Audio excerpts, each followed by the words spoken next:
이번 시간에는 시작하는 개발자를 위한 IT 이야기라는 주제로, 이 강의는 제가 실제로 학원 강의를 할 때 선수 과정으로 제가 진행했던 내용들을 다시 한번 정리를 해가지고 이 영상을 제작을 시작하려고 합니다. 오늘 할 얘기는 이제 개발자가 어떤 일을 하는지, 그 다음에 개발자는 어떤 도구를 쓰는지, SI 프로젝트 중심으로 이렇게 설명을 드리고 있지만 IT 쪽의 패러다임에 대해서도 한번 쭉 설명을 해 드리려고 하고요. 오늘 영상에서는 기초 코딩 파이썬은 제가 이미 작성된 파이썬 영상으로 대체를 하도록 하겠습니다. 자, 그러면 이제 우선 개발자가 하는 일을 좀 살펴보도록 할게요. 자, 개발자가 하는 일을 보기 위해서 첫 번째로 이제 프로젝트는 어떻게 진행되는가, 이걸 한번 보도록 하겠습니다. 제가 이미 이제 노션 영상을 만들면서 여기에다가 이제 SI 프로젝트는 어떻게 진행이 되는지에 대해서 길게 설명했거든요. 그래서 좀 이번에는 짧게 제가 한번 준비를 해봤습니다. 프로젝트는 이제 기본적으로 뭐 소프트웨어 공학 뭐 이런 거를 좀 공부를 하면 좀 더 낫겠지만은 요렇습니다. 일단 사업 전에 어떤 일을 하고, 사업 전에는 이제 영업사원들이 이제 마케팅 같은 걸 하겠죠. 그래서 막 고객하고 이제 계약 맺고 뭐 이런 작업들이 진행이 되게 되고요. 그 다음에 이제 분석, 설계, 구현 이렇게 진행이 되게 됩니다. 그러니까 프로젝트가 시작이 되면은 이제 분석한 사람이 고객하고 미팅을 통해서 어떤 요구사항이 있는지 받아들이고, 그 받아들인 요구사항을 가지고 실제 개발자들이 이제 설계를 합니다. 뭐 데이터베이스를 설계를 한다든지 아니면 프로그램 구조를 설계한다든지 뭐 이런 일들을 하게 되죠. 그리고 나서 이제 설계를 하게 되면은 이제 화면으로 이제 어떻게 보여줄 것인지 이제 화면 정의서라든지 테이블 정의서 등등등의 여러 가지 수많은 문서들이 나오게 되는데요. 그 문서들을 통해서 이제 실제로 개발자가 구현을 하게 되죠. 그리고 구현이 거의 끝나는 시점에서는 작성된 소프트웨어가 제대로 동작하는지 시험 테스트라고 하죠, 보통. 테스트로 하게 되고, 이 테스트가 이제 어느 정도 이제 마무리가 되면은 실제 사용자가 사용하는 운영 단계로 넘어가게 됩니다. 이거를 이제 한 번에 다 플로우를 한번 제가 그려본 건데, 이거를 다 이제 차근차근 좀 나눠가지고 볼 거고요. 이 부분이 이제 사업 전, 분석, 설계, 구현 이렇게 돼 있는 거를 이제 장표로 제가 나눠서 설명을 해 드리도록 하겠습니다. 자, 사업 전에는 이제 이렇게 여기 보시면은 이제 여러분들이 개발자가 되려고 하면은 이런 그림에 익숙해지셔야 되는데요. 고객이 하는 일, 그 다음에 이제 PM이라고 하는데 프로젝트를 관리하는 사람을 프로젝트 매니저, 사업 관리자라고 보고요. 그 다음에 여기 아랫부분이 이제 개발자가 하는 일들을 적어 놨습니다. 사업 전에는 이제 개발자가 할 일은 별로 없죠. 그래서 고객하고 PM이 만나가지고 고객이 이제 제안 요청을 하죠. 제안 요청서를 작성을 하면은 그 제안 요청서를 보고 프로젝트를 관리하는 뭐 영업사원이라든지 아니면 프로젝트 전문가가 나서가지고 사업계획서를 제출을 하죠. 제출을 하고 그거를 이제 승인을 하죠. 계약할지 말지. 그래서 승인이 되면은 계약을 하고 착수를 시작하면은 PM이 착수하자, 우리 프로젝트 개발 시작하자라고 개발자한테 이제 최종적으로 통보가 되면 이제 프로젝트가 본격적으로 시작이 되게 되죠. 자, 분석 단계입니다. 분석 단계에서 이후에는 이제 고객이 별로 할 일이 없어요. 실제로는 고객이 할 일이 많아야 되는데 고객들이 잘 일을 안 합니다. 그런 자세한 내용은 제가 아까 그 노션 강의를 좀 보시면 조금 더 자세한 내용을 보실 수가 있고요. 그 다음에 이제 PM은 어떤 일을 하게 되냐면은 이제 프로젝트를 관리를 하시는 분이기 때문에 프로젝트의 관리에 필요한, 우리가 주간 보고는 어떻게 할 것인지에 대한 보고 관리, 우리가 프로젝트를 어떻게 진행할 것인지에 대한 일정 관리, 여러 가지 프로젝트를 진행하다 보면은 그 이슈들이 있잖아요. 그리고 요구사항이 변경되는 경우 있고, 그래서 변경 관리를 하게 되고, 그 다음에 회의는 뭐 어떻게 해서 문서를 어떻게 남길 것이냐, 그 다음에 요구사항을 통해서 받아들인 거를 무조건 다 개발하지 않습니다. 요구사항 중에서 제안 요청서라고 있었죠, 아까 전에. 제안 요청서라는 것을 이제 RFP라고 하는데, 이 제안 요청서에 있는 내용을 기반으로 개발을 하긴 하지만 이런 부분들에 대한 요구사항이 어떻게 받아들이냐에 따라서 개발 이 범위가 엄청나게 커질 수가 있거든요. 그래서 그런 부분들을 조절하는 범위 관리라든지 이런 문서들, 이런 것들에 대한 준비 작업을 PM이 엄청나게 초반에 엄청 힘들죠. 이렇게 하게 되고, 그 다음에 이제 개발자들은 이제 PM이 요런 일을 하는 동안에 개발자들은 이제 고객하고 미팅을 이렇게 만나가지고, 뭐 개발자라기보다는 분석 설계자죠. 예, 개발자가 분석 설계를 하게 되면은 또 이제 분석 설계자가 그 롤이 또 되는 거니까, 개발자가 개발만 한다라는 생각만 하지 마시고요. 코딩만 한다라고 생각하지 마시고 설계도 할 수 있다라는 생각을 좀 가지셔야 됩니다. 개발자와 롤의 차이점에 대해서 조금 알아두시면 좋을 것 같고요. 분석 단계에서 이제 미팅을 통해서 이제 현행 업무 분석이라든지, 그다음 요구사항 정의, 이런 내용들을 통해서 기능 분석을 하고, 제가 지금 이 장표에는 이렇게 문서 아이콘 있죠. 네, 문서 아이콘으로 만드는 부분이 바로 산출물이 되겠습니다. 실제로 작성해야 될 문서가 되겠고요. 근데 이제 분석 단계가 끝나면 예, 시기상으로는 분석 단계가 끝나지만 실제로 현실에서 우리는 분석은 프로젝트가 끝날 때까지 끝나지 않죠. 현실은 그렇습니다. 자, 그리고 이제 설계 단계 가도록 하겠습니다. 이제 분석 내용에서 여기 이제 현행 업무 분석이라든지 요구사항 정의, 기능 대비, 이런 문서들을 이제 기반으로 해가지고 설계를 하게 됩니다. 그러면은 화면 설계에서, 프로그램 설계에서, 인터페이스, 데이터베이스, 요 정도 한 4가지 정도의 문서가 이제 기본적으로 나오게 되고요. 이 4가지 문서는 뭐 애자일을 하든 뭘 하든, 데브옵스 요즘 유행하지만 뭘 하든 요 4가지 문서는 있어야 개발이 가능하다. 개발 표준 가이드, 아키텍처 설계서 뭐 이런 것들이 준비되어 있으면 좋긴 하지만, 네, 대형 프로젝트 같은 경우에는 잘 돼 있죠.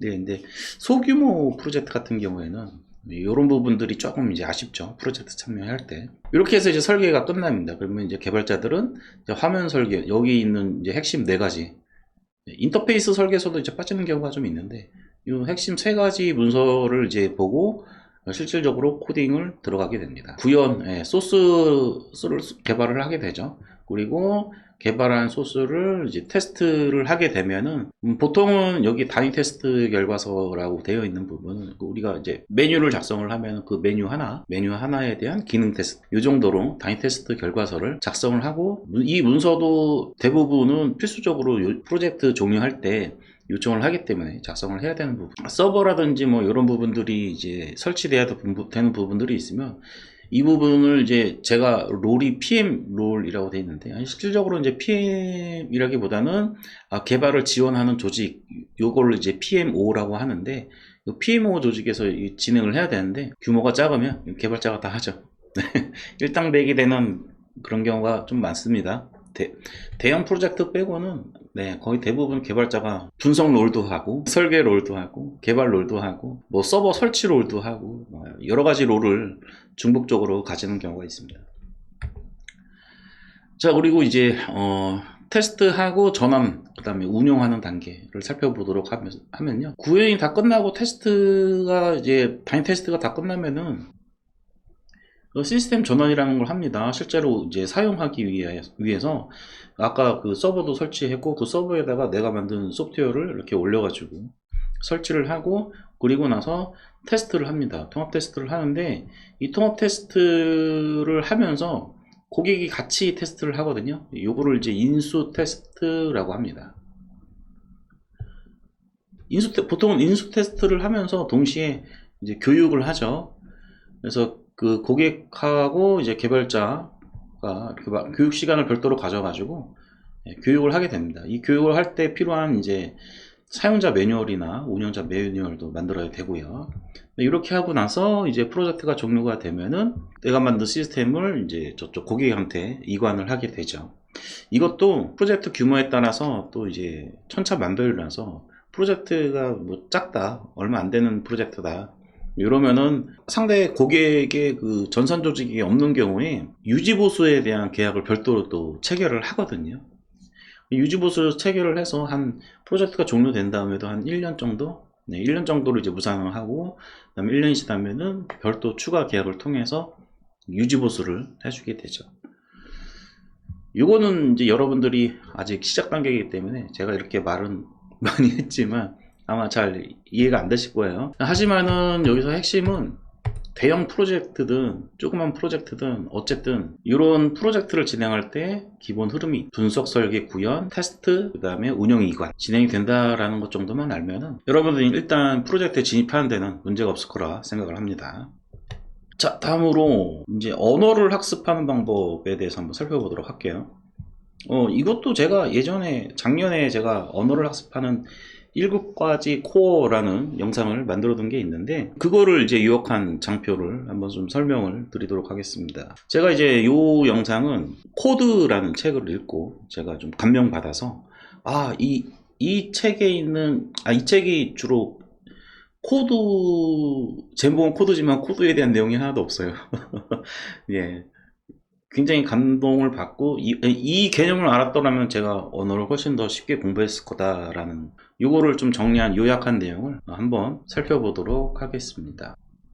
언어를 학습하는 7가지 코어. 좀 짧게 설명할게요. 어차피 영상 보고 싶으신 분들은 영상을 보시면 될 것 같습니다. 우선 이제 7가지가 있어요. 7가지가 뭐가 있냐? 변수, 배열, 반복, 분기, 함수, 키와 값, 객체, 이렇게 7가지가 있습니다. 끝이에요. 네. 그런데 이제 자세한 내용은 제가 작성한 그 사전 영상을 좀 보시기 바라고요. 자, 변수에는 자료형이 있고 연산자가 있다는 거예요. 그러면 뭐냐? 자료형은 이제 문자 있죠. 우리가 뭐 이름이라든지 뭐 이런 거, 그 다음에 숫자는 나이라든지 이런 것들, 이런 숫자 있죠. 이런 것들을 자료형이라고 하고, 이 자료형을 더하고 빼고 곱하고 나누고 할 수 있는 그런 것들을 연산자라고 합니다. 자, 그 다음에 이제 배열이라고 할게요. 우리가 이제 학교 들어가면은 누구는 1번, 누구는 2번, 누구는 3번. 요즘 그렇게 안 하나요? 잘 모르겠습니다. 하여간에 이제 학생에 대해서도 이렇게 이제 뭐 번호를 매기거나, 아니면 우리 시험을 보면은 시험에 대한 등수를 1, 2, 3, 4, 5, 6, 7, 8 이렇게 나누죠. 이렇게 차례대로 나열해 놓는 거, 이거를 배열이라고 생각하시면 됩니다. 기본적으로. 그 다음에 튜플은 지금 여러분 모르셔도 돼요. 배열이라는 게 있다. 반복이라는 게 있습니다. 이 배열이 이제 순서대로 1, 2, 3, 4, 5, 6, 7, 8, 9, 10 이렇게 있죠. 이거를 10번을 반복하고 싶을 때 사용하는 것들, 문법. 요게 이제 포문, 와일문이라는 것이 있는데, 여러분들의 첫 번째 고비, 반복문입니다. 네, 이 부분을 확실하게 여러분들이 이해가 될 때까지, 반복문에서 극복을 하지 못하시면은 개발자를 하실 수가 없거든요. 그래서 꼭 개발자를 하고 싶으시다면 반드시 이 반복문을 정복을 하셔야 됩니다. 그 다음에 분기를 해볼게요. 우리가 뭔가 일을 이렇게 하다 보면은 이런 케이스에는 이렇게 하고, 저런 케이스에는 이렇게 하고, 이런 것들을 분기문이라고 하고, if문, 스위치문, 이런 것들이 존재하게 됩니다. 그 다음에 함수. 자, 이 부분 굉장히 어려워요. 이 부분은 함수라는 게 있다라고만 하고 제가 패스하겠습니다. 제가 나중에 이 강의 맨 끝에 말씀을 드리겠지만은, 파이썬을 배우든 자바를 배우든 처음에는 랭귀지를 하나만 잡고 좀 약간 깊게 하세요. 그리고 이제 엔터프라이즈급, 이렇게 대기업이나 뭐 이런 프로젝트들에서 사용하는 대부분의 언어가, 랭귀지가 자바입니다. 자바 싫어하는 개발자들도 많지만, 밥 먹고 사는 데는 자바만 언어가 없습니다. 그래서 저는 자바를 추천합니다. 함수 이런 게 있다. 더 이상 설명하면 뭐 의미가 없는 것 같아요, 여기서는. 그 다음에 이제 키와 값이라는 것이 있는데, 리스트, 셋, 맵. 요거는 제가 간단하게 좀 설명을 드리도록 할게요. 리스트는 이렇게 순서대로 나열한 거. 순서대로 나열해서 이렇게 묶어놓은 거. 그러면 셋은 그냥 한 문통에 이렇게 묶어놓은 거예요. 한 문통에 묶어놨는데 중복된 공은 없는 거죠. 1, 2, 3, 4, 5, 6, 7, 8, 9, 10 이라는 공이 있는데, 걔를 한 주머니에 담았지만은 같은 번호는 없는 거죠. 우리 로또 추첨 똑같죠. 네. 그 다음에 맵. 맵이라는 것은 지도라고 생각하시면 됩니다. 말 그대로. 우리가 이제 카카오 지도나 네이버 지도 이렇게 딱 펼쳐서 주소 입력하면 포인트가 딱 찍히죠. 네, 우리 주소, 포인트, 이게 맵입니다. 자, 여기까지만 아시면 됩니다. 그다음에 마지막으로 객체. 이건 너무 할 말이 많아서, 이거는 이런 게 있다. 요거는 별도로 공부하셔야 됩니다. 프론트엔드와 백엔드 개발자의 차이점에 대해서 살펴보도록 하겠습니다. 요거는 제가 영상을 따로 만들어 둔 게 없고요. 장표를 통해서 한번 살펴보도록 하겠습니다. 프론트엔드와 백엔드, 그 다음에 요즘 유행하는 언어가 이제 풀스택 언어, 풀스택 개발자 뭐 이렇게 얘기를 하는데, 그건 좀 마케팅적인 그런 용어라고 저는 개인적으로 생각을 하고요. 하지만 이제 프론트엔드 개발자, 백엔드 개발자, 둘의 차이점에 대해서 한번 살펴보도록 하겠습니다.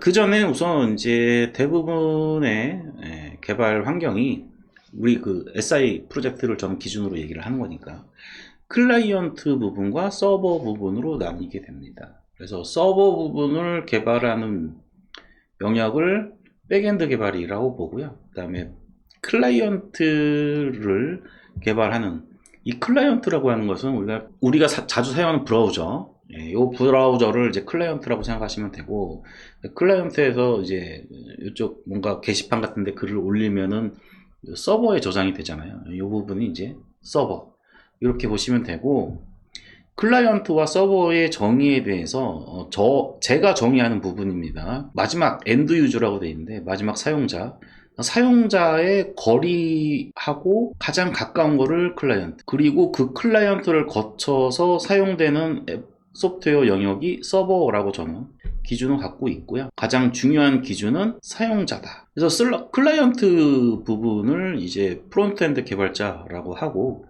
그다음에 서버 개발자를 백엔드 개발자라고 얘기를 합니다. 프론트엔드부터 볼게요. 프론트엔드는 일반적으로 이제 브라우저를 이용을 해서 개발하는 사람들이고요. HTML, CSS, 자바스크립트. 그 다음에 조금 더 이제 나아간다면 리액트, 뷰, 앵귤러 뭐 이런 프레임워크를 사용을 해서 개발을 하게 됩니다.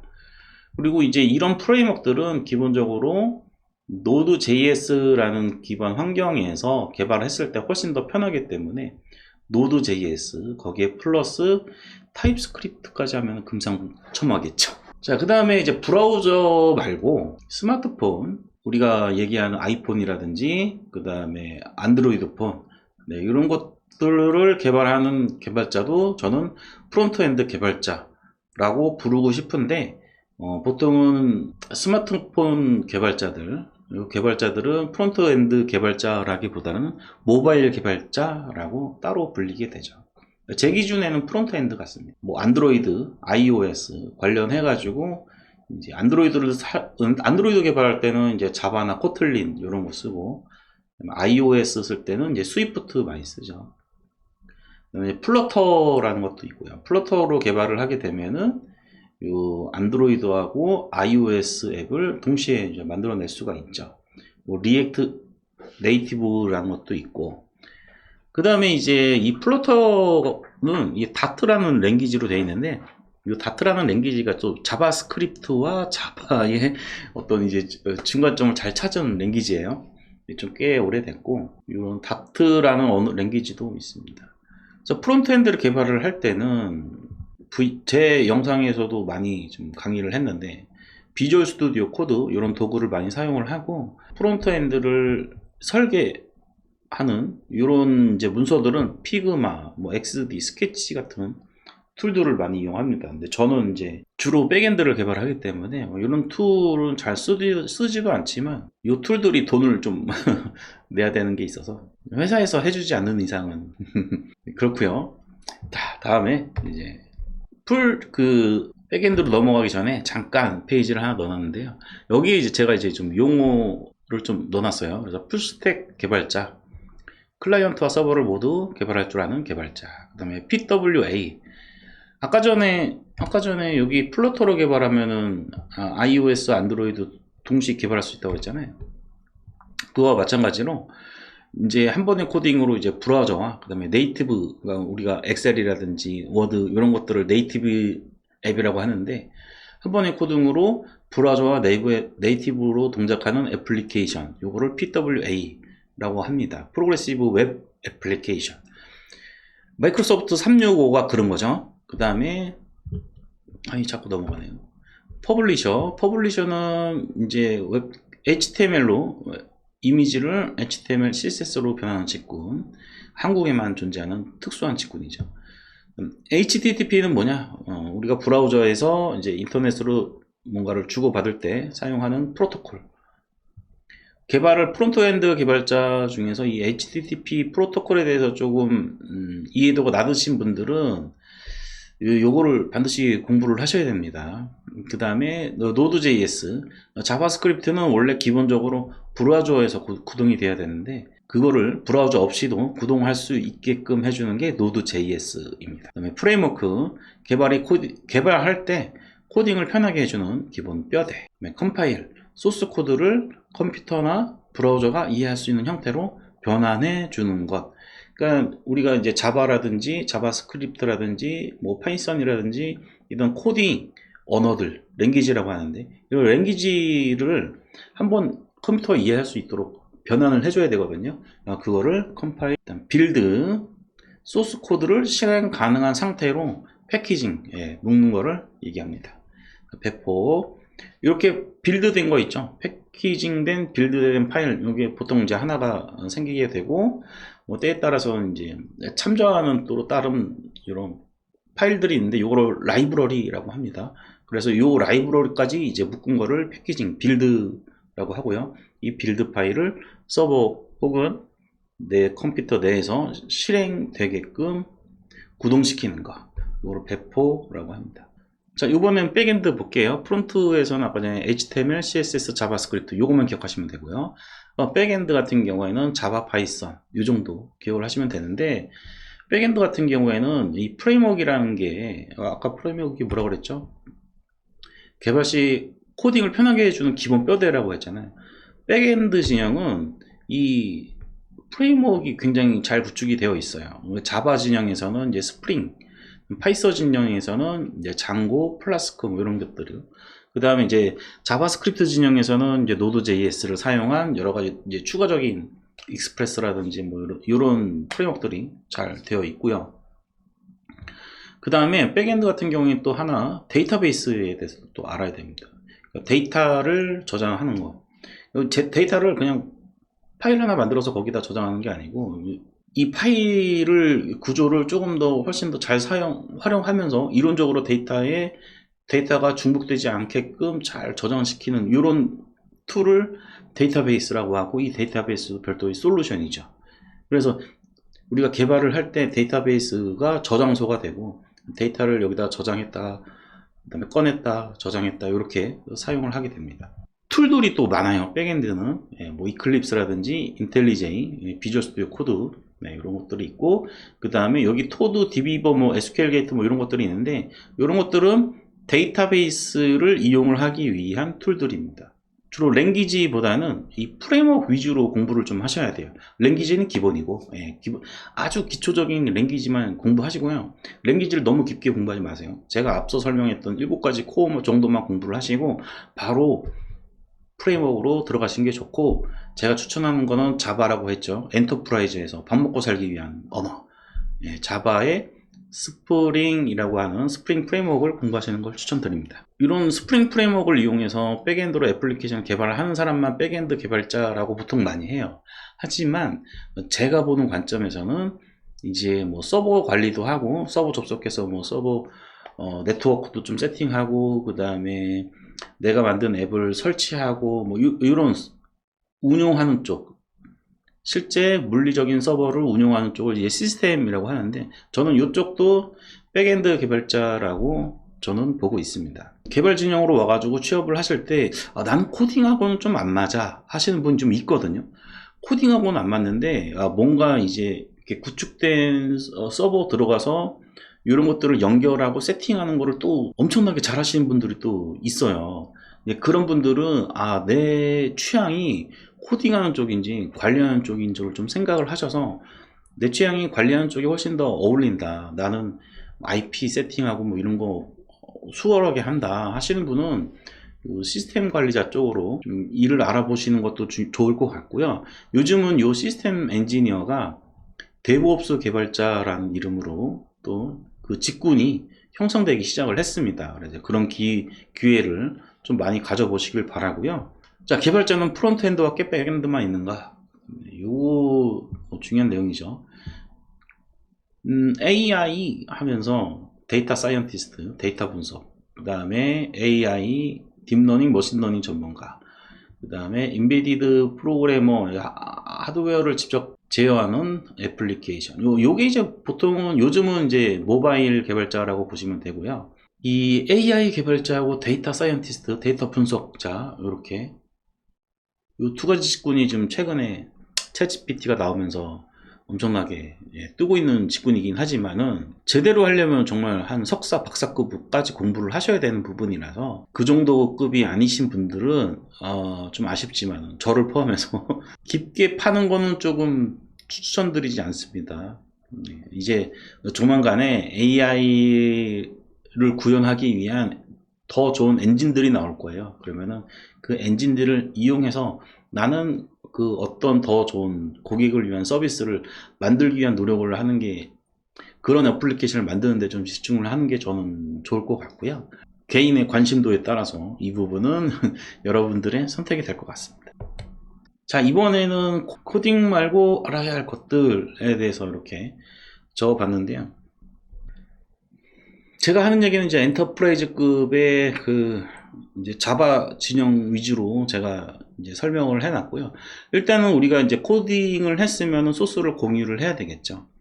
요 소스를 공유하기 위한 이제 툴이 있는데, 요게 바로 Git이라고 하는 겁니다. 그래서 대표적인 Git을 서비스하는 사이트가 GitHub, GitLab 이런 게 있고요. GitLab 같은 경우에는 얘네들이 소스를 이제 오픈을 해놔가지고 단독으로 내가 서버를 다룰 줄만 알면은 설치를 해서 사용할 수 있는 그런 소스도 제공을 해주고 있습니다. 그래서 중소규모 같은 경우에는 GitLab을 많이 이용하고요. 대기업 같은 경우에는 이제 GitHub에 돈 주고 좀 많이 하죠. 근데 저도 이제 GitHub를 개인적으로 쓰고 있지만 그냥 소규모로 개발을 하실 때는 GitHub 무료 버전만으로도 거의 충분합니다. 그래서 Git이라는 것이 소스 공유를 위해서 사용하는 거다, 이렇게 알고 계시면 되고요. 그 다음에 테스팅, 요 테스팅은 그냥 아까 전에 제가 프로젝트 워크플로우 설명 들을 때 테스트하는 그 부분이 있었죠. 그때 하는 이제 여러 가지 기법들이 있는데 이런 것들도 좀 공부를 하셔야 되고요. 그 다음에 CI/CD, 요게 바로 데브옵스죠. 제가 지금 제 사진 때문에 잘리는데 이쪽 여기 CI 지속적인 통합, CD 지속적인 배포를 얘기합니다. 여기 D 보이죠? D. 그래서 이런 것들을 이제 빌드하고 테스트하고 통합하고 이런 전체 흐름을 관리하는 걸 데브옵스라고 하고, 데브옵스 또 뒤에 설명드리도록 하겠습니다. 도커도 공부를 하셔야 돼요. 내 컴퓨터 안에 별도의 가상 서버를 만들어 놓는 거, 요거를 도커라고 합니다. 그 다음에 리눅스, 우리가 서버가 개발할 때는 윈도우 환경이나 혹은 맥 환경에서 개발은 하지만 이거를 이제 빌드하고 이제 배포가 되는 그 서버는 전 세계적으로 거의 대부분 리눅스라는 시스템을 사용을 합니다. 리눅스를 사용을 하기 위한 이제 이 명령어 집합들이 또 종류가 많이 있어요. 그 중에서 가장 대표적인 게 배쉬라는 것이 있습니다. 그 다음에 여러분들이 리눅스를 또 공부하실 때 네트워크에 대해서 조금 더 공부를 해 두시면 개발하실 때 굉장히 도움이 많이 되실 겁니다. 그 다음에 빌드 툴이라는 것이 있는데, 우리가 소스를 개발하고 이제 빌드를 한다고 했잖아요. 아까 용어 설명에서 그 빌드를 하는 게 뭐라고 했죠? 패키징 하는 거라고 했죠. 패키징 할 때, 개발할 때 편한 폴더 구조와 패키징 했을 때 좋은 폴더 구조가 따로 있을 거라고요. 그리고 개발할 때 했던 요 패키징 구조를 빌드 배포하기 위한 요 패키징 했을 때의 폴더 구조로 변화하는 과정, 요게 빌드라고 생각을 하시면 되고, 자바 진영에서는 대표적으로 메이븐 그래들이라는 게 있고, 파이썬 진영에는 PIP, 포이트리, 노드.js, 자바스크립트 쪽에는 npm이라는 것이 존재합니다. 자, 시큐리티는 제가 그냥 제목만 읽고 스킵할게요. 그래서 JWT, JSON 웹 토큰이라는 방식이고요. OAuth, 우리가 구글이나 네이버 같은 데 보면은 이렇게 로그인이 연동이 되죠. 이런 거 OAuth라고 합니다. 그 외에 보안 코딩도 좀 공부를 하셔야 되고요. 자, 이렇게 해서 이제 코딩 말고도 좀 알아야 될 주변 정보들에 대해서도 좀 살펴봤고요. 자, 두 번째 영역입니다. 개발자의 도구. 여기서는 개발자의 도구 해가지고 ID 종류에 대해서 좀 살펴보고요. 요 VS 코드 사용법이라든지 마크다운이라든지, 그다음 우리가 개발을 하다 보면 뭔가 메모를 해야 되고 관리를 해야 되니까 노션, 요 세 가지는 제가 지금 화면에 보여드리는 영상을 참고를 하시면 될 것 같습니다. 제 채널에 보시면 VS 코드 재생 목록이 따로 마련이 되어 있고요.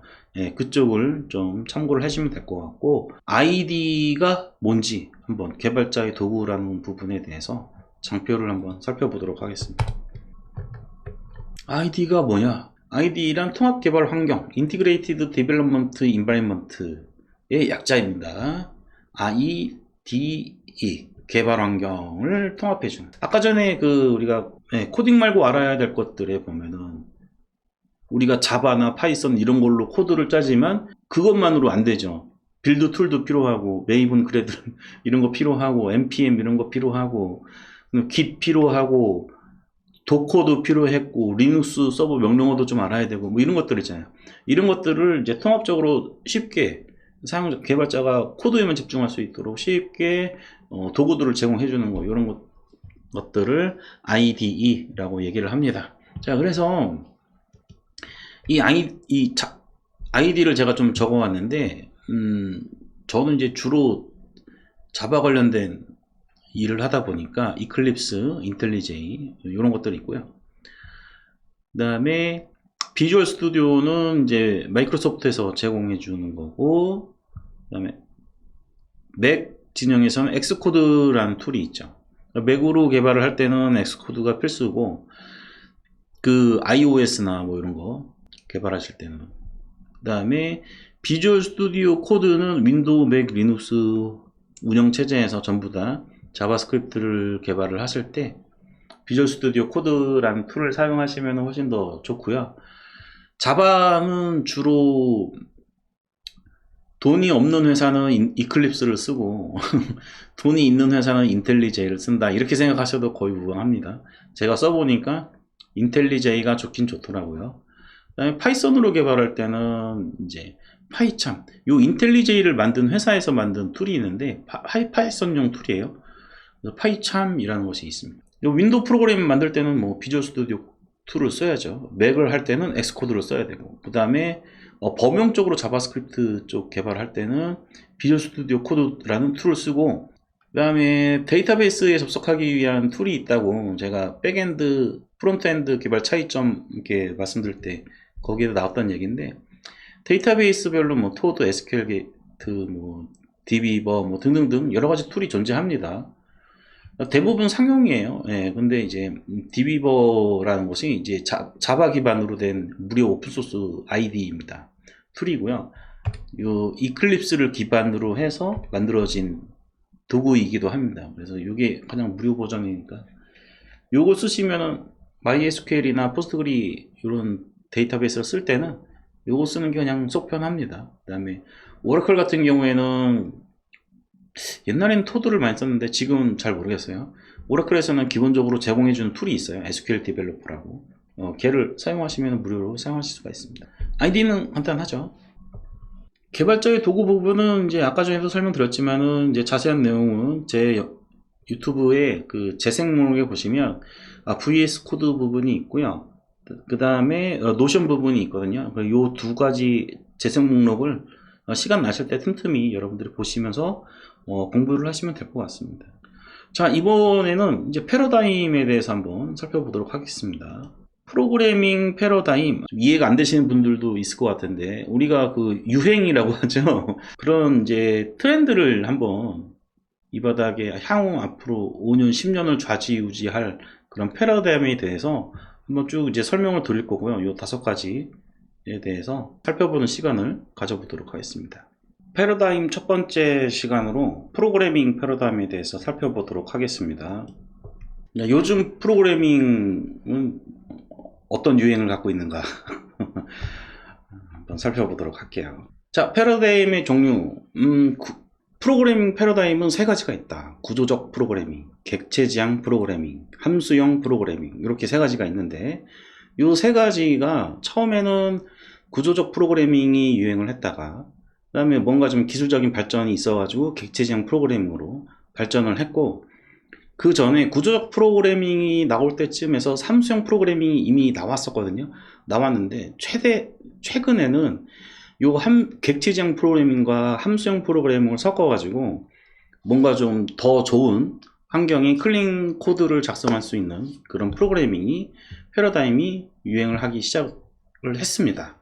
자, 근데 이제 이 세 가지 중에서 하나만 해야 되냐? 아, 그렇지 않습니다. 다 할 줄 알아야 됩니다. 다 공부를 해야 되고, 이론적으로 여러분들이 뭐 자바를 공부한다든지 파이썬을 공부한다든지 어떤 랭귀지 하나를 이제 약간 좀 깊게 파가지고 공부를 어느 정도 맞추셨으면은, 문법적인 공부를 맞추셨으면은 이 세 가지 패러다임에 대해서는 반드시 추가적으로 공부를 하셔야 되는 부분입니다. 요 이제 세 가지 프로그래밍 패러다임에 대해서 이제 하나씩 제가 이제 설명을 좀 드려보도록 할게요. 구조적 프로그래밍은 뭐냐면은 제어 흐름의 직접적인 전환에 대한 규칙을 부여한다 라고 되어 있는데 말이 좀 어렵죠. 네.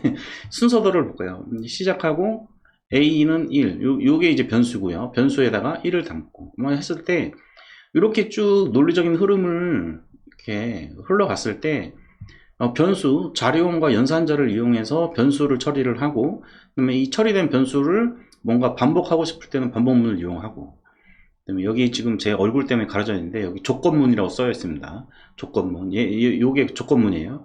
어떤 특정 조건이 되었을 때는 그 흐름을 제어하죠. 그렇죠? 네, 그래서 이 흐름을 제어하는 거, 이런 거를 이제 구조적 프로그래밍이라고 하고, 이거 아주 기본적인 상황이죠. 자, 두 번째로 객체지향 프로그래밍을 보도록 하겠습니다. 객체지향 프로그래밍은 이제 제어 흐름의 간접적인 전환에 대해서 규칙을 부여한다라고 되어 있는데, 뭐 순서대를 그리는 건 똑같습니다. 이렇게 쭉 가다가 이렇게 반복하다가 이 부분에서 이제 yes 되면은 순서가 이렇게 흘러가죠. 흘러가는데 요거는 기본적인 구조적인 프로그래밍이고, 객체지향 프로그래밍은 여기서 이제 A는 A 플러스 1, 여기 A 있죠. 요 A가 실행되기 위한 규칙, 요 규칙을 부여하는 걸 객체지향 프로그래밍이라고 하는데, 이 부분은 여러분들이 이제 랭귀지를 조금 더 깊게 공부하고 클래스가 뭔지, 클래스 내에 필드와 메소드가 뭔지 이런 부분들을 좀 공부하시고 나서 인터페이스를 통해서 뭔가 디자인 패턴을 구조적으로 이제 구성하는 그런 부분까지 공부를 하셔야 이해될 수 있는 부분인데, 그 부분을 공부하실 때 제가 구구절절히 좀 적어 놓긴 했는데 가장 중요한 거는 이겁니다. 메시지. 요거만 키워드를 기억을 하고만 계세요. 지금 당장 이해하실 수 없습니다. 자, 그 다음에 이제 함수형 프로그래밍. 할당문에 대해 규칙을 부여한다 라고 적어 놓긴 했는데, 이 A는 A 플러스 1이 된다라는 요 부분을 이제 함수로 정의해서 뭔가 메시지를 던질 때, 객체지향 프로그래밍에서는 규칙만 이렇게, 요거는 뭐 문자열이어야 돼, 요거는 숫자여야 돼, 그 다음에 요거는 문자와 숫자로 구성된 형태여야 돼, 이런 메시지 형태에 대해서만 규칙을 부여하는데, 함수형 프로그램은 걔가 어떤 일을 할 것인지까지 규칙을 부과해서 메시지를 던지거든요. 어렵죠? 네.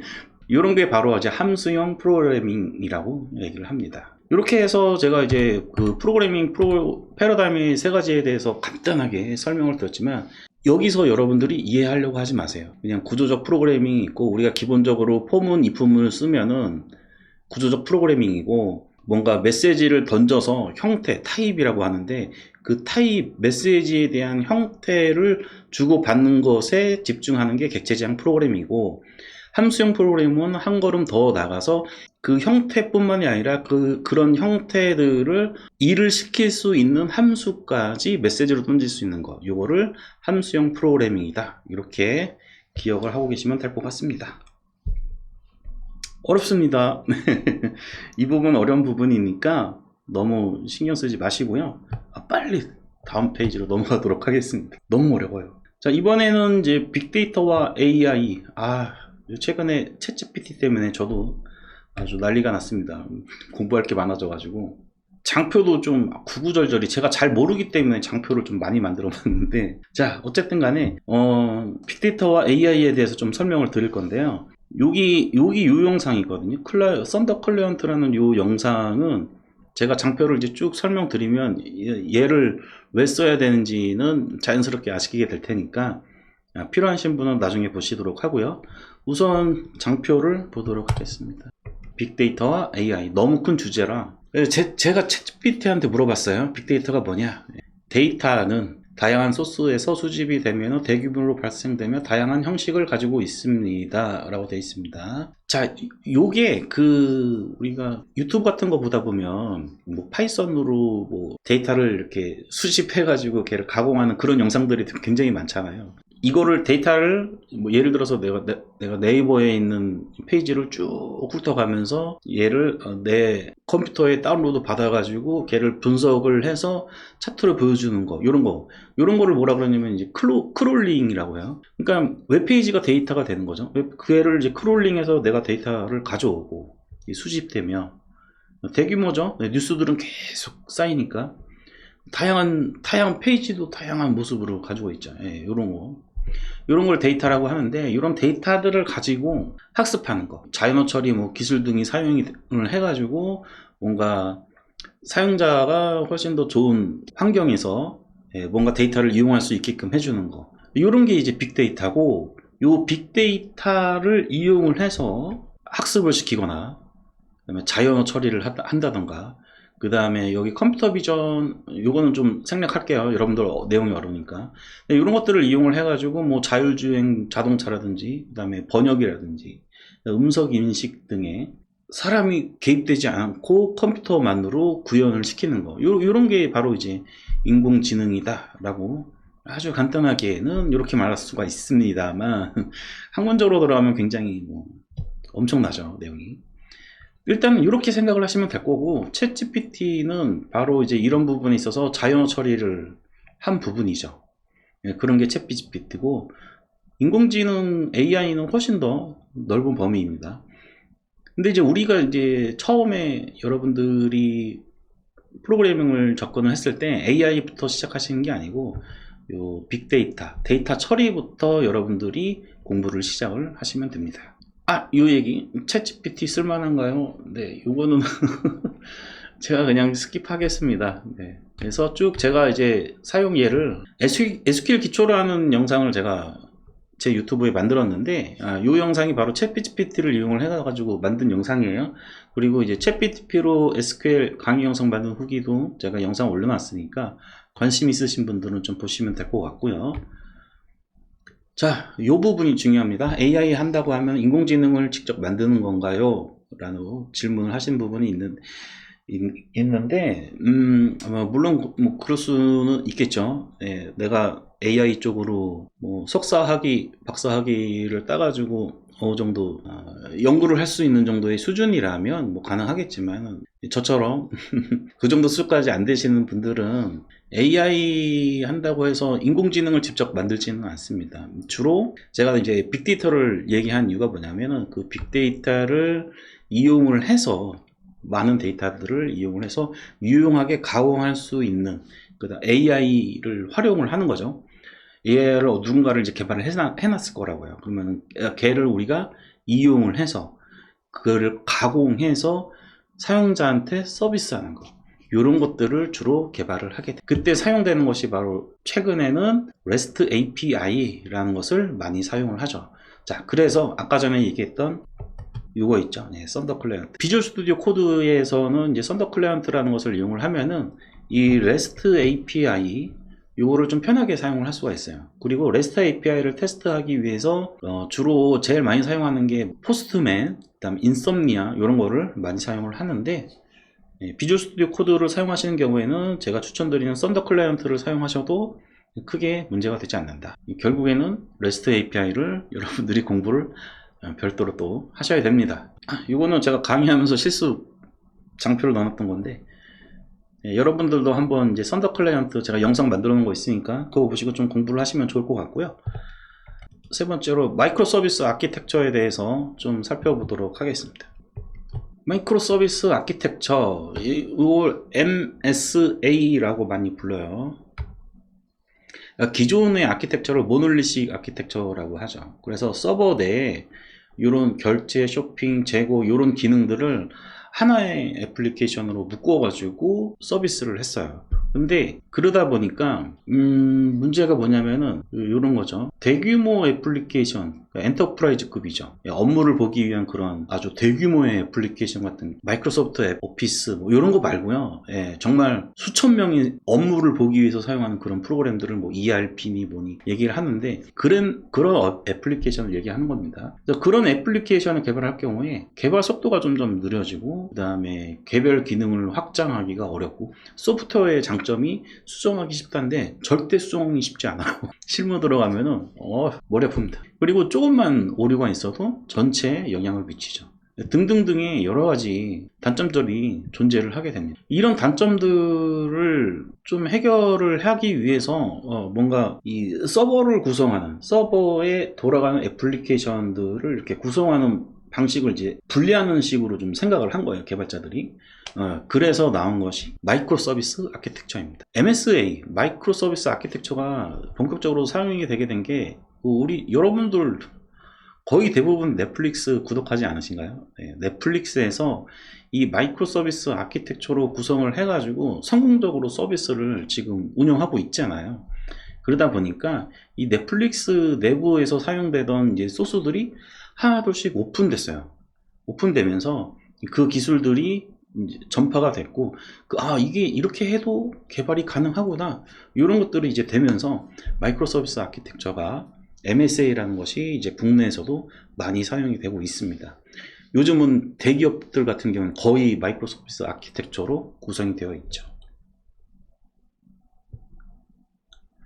마이크로 서비스 아키텍처의 장점과 단점을 제가 뭐 이렇게 쭉 구구절절히 적어놨는데, 가장 중요한 단점, 가장 큰 단점, MSA 구현을 하기 위한 기술적 난이도가 매우 높다. 그냥 높은 게 아니라 매우 높다.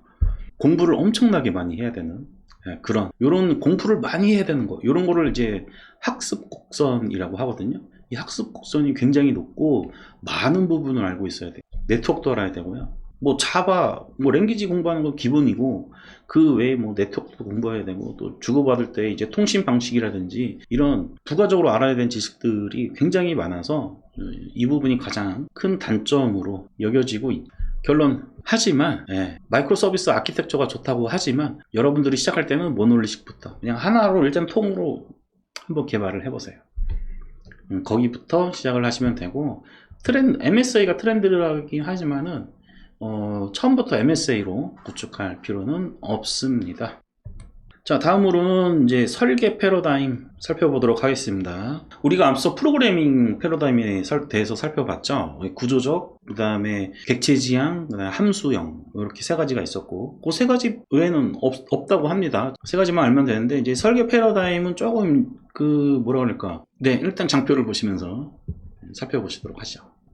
설계 패러다임을 좀 살펴보기 전에 소프트웨어 장인들이라고 제가 주제를 정했는데, 설계 패러다임은 하루아침에 이루어진 것이 아니다. 아키텍처에 대해서 이런 분들이 굉장히 유명하신 분들인데, 이런 분들이 꾸준히 책을 내시고 실무에서 엔터프라이즈급으로 개발을 하시면서 정리된 굉장히 좋은 아키텍처들, 그 다음에 많은 조언들이 이분들이 쓴 책에 많이 들어가 있어요.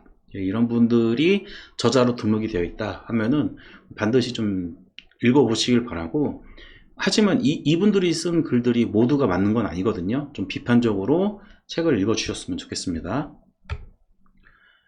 자, 설계 패러다임으로 이 마이크로 서비스 아키텍처를 방금 전에 얘기를 했는데, 그거하고 굉장히 잘 어울리는 설계 기법 중에 하나가 도메인 주도 설계라는 거예요. 약어로 DDD라고 하죠. 이 부분이 굉장히 좀 난이도가 있는 부분이라서 DDD가 있다라는 정도만 제가 설명을 드리고 넘어가도록 하겠습니다. 그 다음에 이제 제가 최근에 조금 깊게 공부를 하고 있는 헥사고널 아키텍처, 포토 어댑터 패턴이라고도 하는데, 이 헥사고널 아키텍처를 쓰면은 단점이 하나가 뭐냐면은 코딩량이 너무 늘어나요. 근데 뭔가 업무적으로, 비즈니스적으로 우리가 만들려고 하는 소프트웨어는 비즈니스를 도와주기 위한 소프트웨어니까, 그런 비즈니스 규칙이라는 것이, 비즈니스 룰 뭐 이런 것들이 굉장히 자주 바뀌잖아요. 자주 바뀐다는 얘기는 소프트웨어 코드가 굉장히 자주 바뀌어야 된다라는 얘기예요. 물론 이제 그런 것들을 구현하기 위한 전문적인 룰을 관리하는, 비즈니스 룰을 관리하는 솔루션들도 있지만은 그런 부분으로 해결이 안 되는 부분들이 굉장히 많기 때문에 이런 헥사고널 아키텍처가 필요하긴 하는데 코딩량이 좀 많아지는 그런 부분들이 좀 있고, 그 다음에 이제 객체 지향 랭귀지에 대해서, 그 다음에 그 외에 뭐 여러 가지 이 객체 지향 관련된 여러 가지 배경 지식이라든지 디자인 패턴, 그 다음에 TDD 이런 것까지 꾸준히 좀 폭넓게 공부를 하고 있어야 구현 가능한, 요것도 아까 마이크로 서비스 아키텍처처럼 학습 곡선이 조금 높아요. 그러다 보니 좀 어려운 부분이 있는데, 최근에는 헥사고널 아키텍처로 구현을 시도하는 그런 프로젝트들도 많은 것으로 알고 있습니다. 자, 이 정도입니다. 그래서 도메인 주도 설계, DDD, 그 다음에 헥사고널 아키텍처, 이 정도가 설계 패러다임이고요. 이런 설계 패러다임에 쫓아가기 위해서 여러분들이 추가적으로 공부를 해야 되는 부분이 UML, 얘를 공부를 하셔야 됩니다. 자, 그래서 제가 이제 클래스 다이어그램으로 코드 읽기, 아주 가장 기초적인 부분에 대해서 영상 하나를 올려놓은 게 있으니까 요거를 조금 참조를 해 보시는 것도 좋을 것 같습니다. 처음 공부하시는 분들은 별로 도움이 안 되고요. 랭귀지를 하나 정도 이제 어느 정도 내가 클래스도 만들 줄 알아, 요 정도 수준까지 올라가신 분들은 요거를 좀 보시면 도움이 좀 되실 겁니다. 다음으로는 이제 데브옵스에 대해서 한번 살펴보도록 하겠습니다. 요 참고 영상은 이제 깃허브에 아까 깃 제가 앞서 설명드린 게 있었는데, 깃 사용법에 대한 그냥 링크 건 거니까 요게 중요한 게 아니고 데브옵스가 뭔가에 대해서 좀 살펴보도록 하겠습니다. 아까 그 프론트엔드 백엔드 개발 요거 설명을 드릴 때 백엔드의 한쪽 또 영역을 있었죠. 그 시스템이라고 기억나신지 모르겠는데, 그 시스템 관리자가 요즘 최근에는 데브옵스 개발자로서 데브옵스 엔지니어라고 하죠. 데브옵스 엔지니어로서 새로운 직군으로 지금 부각되고 있기 때문에 데브옵스라는 부분을 한번 제가 패러다임 영역에 넣어 봤습니다. 장표를 보시면서 한번 살펴보도록 하죠. 데브옵스. 자, 데브옵스란 무엇인가? 레드햇이라는 유명한 리눅스를 개발하는 회사가 있는데요. 거기에 문서를 제가 가져왔습니다. 신속한 고품질 서비스 제공을 통해 비즈니스 가치를 높이고 대응 능력을 개선할 목적. 소프트웨어라는 게 수정하기 쉬우니까 자주 바뀐단 말이죠. 그리고 자주 바뀌고 프로그램을 자주 수정을 해야 되는데, 그런 수정하는 게 제가 처음에 이제 개발 프로세스에 대해서 좀 설명드린 적이 있었죠. 분석, 설계, 구축. 이게 너무 시간이 오래 걸리니까 이런 것들을 신속하게 하기 위한 그런 노력의 산물로서 데브옵스라고 하는 거죠. 이 데브가 개발, 그 다음에 옵스가 운영을 얘기합니다. 개발, 운영. 개발했으면 이제 운영을 해야죠. 돌려야 되잖아요. 운영을 하다가 뭔가 수정이 났으면 또 개발해야 되죠. 개발하고 또 운영하고, 이런 것들이 신속하게 움직이게끔 만들기 위한 것이 바로 데브옵스다 라는 것입니다. 그림은 이렇게 많이 그립니다. 그래서 이제 계획 세우고 코드 짜고 그 다음에 빌드 테스트하고 배포하는 거예요. 배포 여기까지.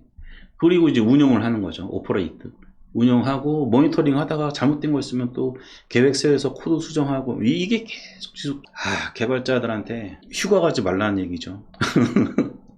네. 자, 어렵습니다. 데브옵스는 어렵지만은, 데브옵스를 이제 구현하기 위해서 이런 기존의 분석 설계, 구축, 뭐 운영, 뭐 요런 단계를 가지는 거를 이제 폭포수 모델이라고 하는데, 그런 폭포수 모델의 단점이 이미 진행된 거에 대해서 다시 돌아갈 수 없는, 다시 돌아가기 힘든, 그런 게 이제 단점이라고 많이들 얘기를 하는데, 그런 것들을 해결하기 위한 어떤 이제 개발 문화, 이런 것들을 이제 애자일이라고 해요. 애자일이라는 문화와, 그 다음 이제 CI/CD, 아까 그림 보셨죠? 요거.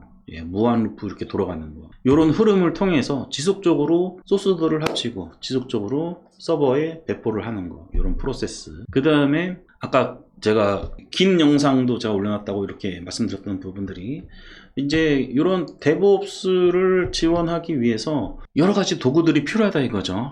깃이라든지 그 다음에 도커라든지, 뭐 서버 쪽에서는 요즘 마이크로 서비스 아키텍처 때문에 뭐 쿠버네티스라든지 뭐 이런 건, 아마존의 웹 서비스처럼 AWS, 마이크로 서비스 쪽에는 애저라는 또 클라우드 서비스가 또 있죠. 네이버에도 또 네이버 아이클라우드가 있고, 뭐 이런 것들이죠. 자, 그런데 제 생각은 이렇습니다. 데브옵스의 시작은 코드를 오픈하는 것부터 시작한다. 물론 이제 비즈니스적으로 모든 사람들한테 오픈해야 되는, 하지 말아야 되는 그런 코드들도 있죠. 그렇다 하더라도 내부적으로는 그 코드가 오픈돼야 된다라고 저는 생각을 하고요. 이 코드를 오픈하는 거는 일반적으로 그 개발 팀이 있잖아요. 이렇게 코드 리뷰를 한 번씩 해보는 게 저는 굉장히 중요하다고 생각을 합니다. 유튜브 같은 것들 보면은 코드 리뷰를 하지 않는 회사는 입사하지 마라 라고 하는데, 현실은 대기업도 코드 리뷰 잘 안 해요. 그리고 개발자들 스스로가 자기가 작성한 코드를 오픈하는 거를 그렇게 좋아하지 않더라고요, 대부분. 그 이유가 뭘까요?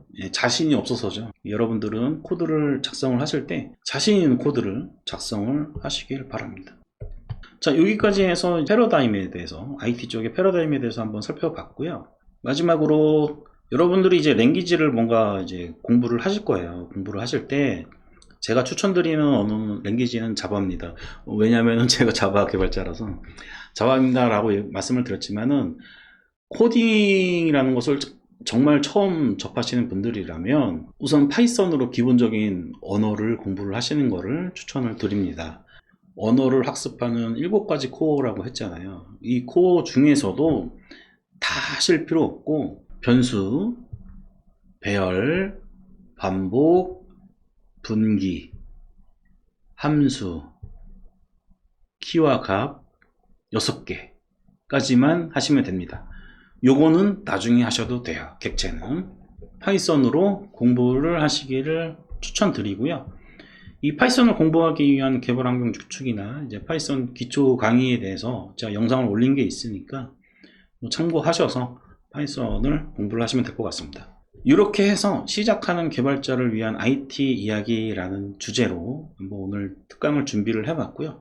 처음 시작하시는 분들에게 도움이 되는 시간이었으면 좋겠습니다. 오늘은 여기까지 하도록 하겠습니다.